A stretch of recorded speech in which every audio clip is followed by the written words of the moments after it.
বুখারীর ৬৭ নম্বর হাদিসের বর্ণনা। হজের সময় রাসূল সাল্লাল্লাহু আলাইহি সাল্লাম ক্বাদা আলা বাঈরিহি, ওটের পিঠের উপরে নবীজি সাল্লাল্লাহু আলাইহি সাল্লাম বসলেন, ওটের পিঠে। আমসাকা ইনসানুন বিখিতামিহি আও বিজিমামি, একজন সাহাবী আল্লাহ রাসূলের উটের লাগাম ধরে আছে। লাগাম বুঝছেন তো? হ্যাঁ, রশি। সুন্দর কথা কইছেন, রশি।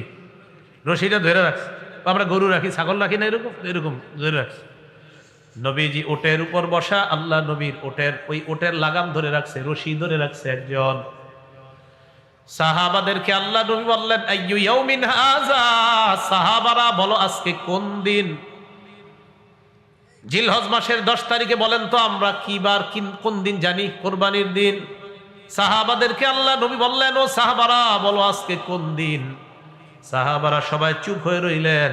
সাহাবারা বলেন, সাকাতনা হাত্তা জানান্না আন্নাহু সায়ুসাম্মিহি সিওয়া ইসমি, আমরা মনে করলাম নবীও জানে আজকে জিলহজ মাসের 10 তারিখ, আজকে ইয়াউমুন নাহার, আমরাও জানি আজকে ইয়াউমুন নাহার। আল্লাহ নবী মনে হয় আজকের দিনের নামটা পরিবর্তন করে অন্য কোনো নাম রাখবে, তাই আমরা চুপ রইলাম। আমরা চুপচাপ। প্রশ্ন করার পর নবী এবার নিজের থেকেই বললেন, আলাইসা ইয়াউমান নাহরি, আজকে কি ইয়াউমুন নাহার না, কোরবানির দিন না? সাহাবারা কয়, হুজুর জি আজকে কোরবানির দিন।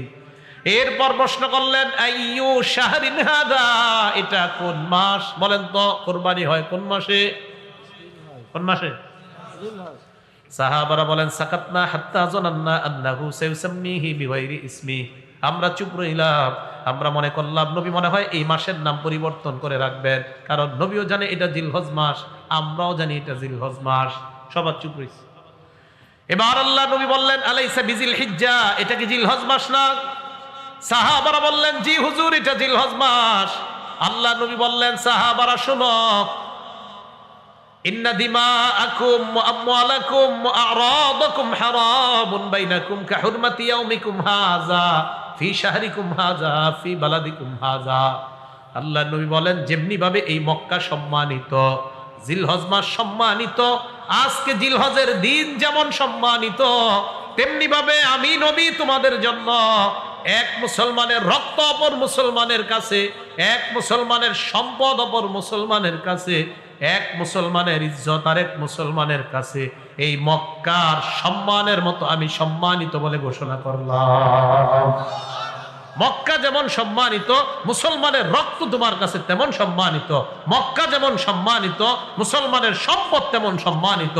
মক্কা জিলহজ মাস আর জিলহজের 10 দিন যেমন সম্মানিত, এক মুসলমানের ইজ্জত তুমি মুসলমানের কাছে আমি নবী এমন সম্মানিত ঘোষণা করে গেলাম। তো নবী বলেন, এটা তখন সম্ভব হবে এখানে যখন তাকওয়া থাকবে। কি থাকবে? আল্লাহর ভয় যখন থাকবে, তখন রাতের আড়ালে, রাতের অন্ধকারে এক মুসলমান আরেক মুসলমান ভাইয়ের প্রজেক্টে বিষাক্ত কিছু ছেড়ে দিবে না তার মাছগুলা নষ্ট করার জন্য, যখন তার মাঝে আল্লাহর ভয় থাকবে। ভাই কথাগুলা বুঝে আসছে?